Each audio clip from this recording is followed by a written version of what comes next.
you probably noticed I don't feel about that war the way we were told we were supposed to feel about that war, the way we were ordered and instructed by the United States government to feel about that war. You see, I'll tell you, my mind doesn't work that way. I got this real moron thing I do. It's called thinking. And I'm not a very good American because I like to form my own opinions. I don't just roll over when I'm told to.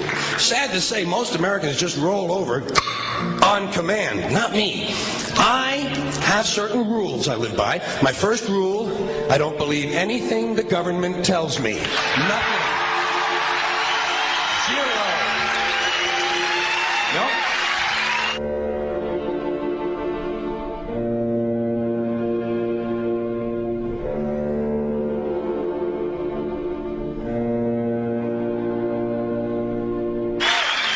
And I don't take very seriously the media or the press in this country, who in the case of the Persian Gulf War were nothing more than unpaid employees of the Department of Defense, and who most of the time function as kind of an unofficial public relations agency for the United States government.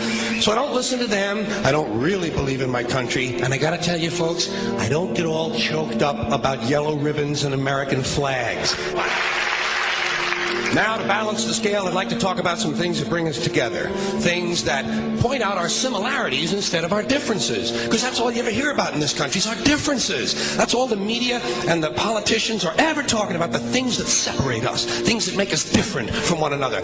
That's the way the ruling class operates in any society. They try to divide the rest of the people. They keep the lower and the middle classes fighting with each other so that they, the rich, can run off with all the fucking money. Fairly simple thing happens to work.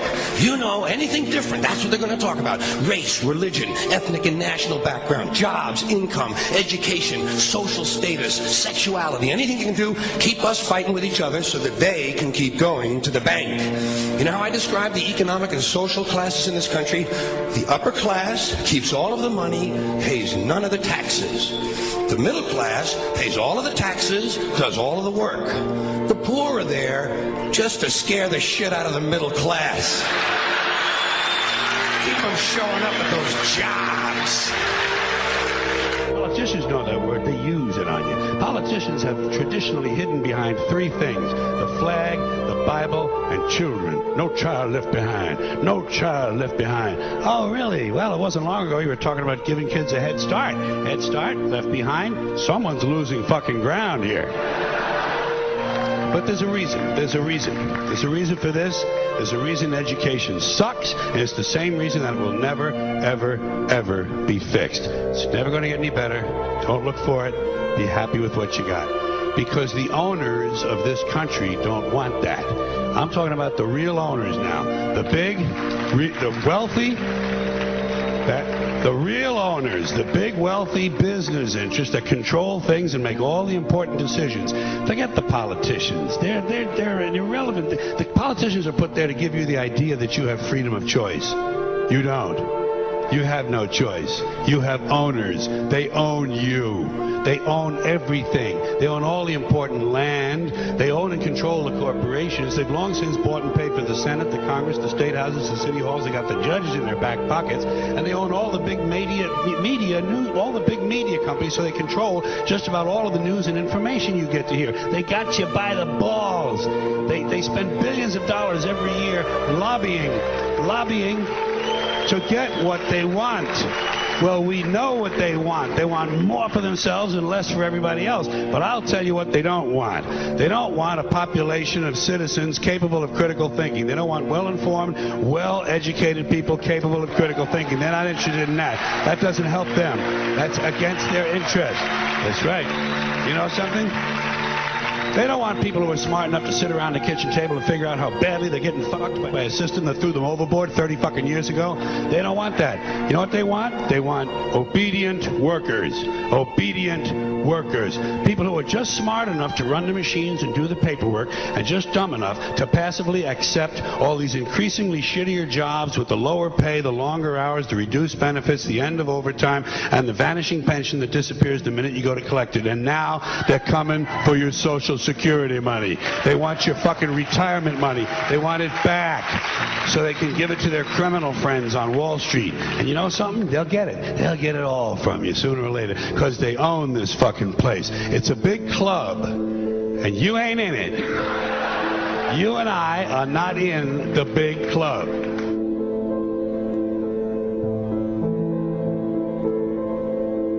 The greatest form of control is where you think you're free when you're being fundamentally manipulated and dictated to. One form of dictatorship is being in a prison cell and you can see the bars and touch it. The other one is sitting in a prison cell but you can't see the bar, you think you're free. What the human race is suffering from is mass hypnosis. We are being hypnotized by people like this. Newsreaders, politicians, teachers, lecturers. We are in a country and in a world that is being run by unbelievably sick people. The chasm between what we're told is going on and what is really going on is absolutely enormous. The greatest hypnotist on planet Earth is a oblong box in the corner of the room. It is constantly telling us what to believe is real. Historically, the control and manipulation of political opinion has been the Freemasons' main weapon in gaining control of countries and states. Once in control of the rulers and politicians of a country, laws and political structures could be changed in accordance with their agenda. However, since restricting the body does not necessarily mean restricting the mind, the Freemason recognizes that their plan for a global government hinges completely on subduing the masses to their agenda, and thus eliminating opposition to their cause. And the greatest threat to their plan, posing more danger than any army or law, is the threat of a free-thinking mind. In order to eliminate this threat and to achieve their objective, the Masons have set about the boldest plan ever devised: the complete control of every aspect of human life, your life. And the weapons they are using against you are in your very homes, entertaining you and your children, and gradually indoctrinating you without you even realizing.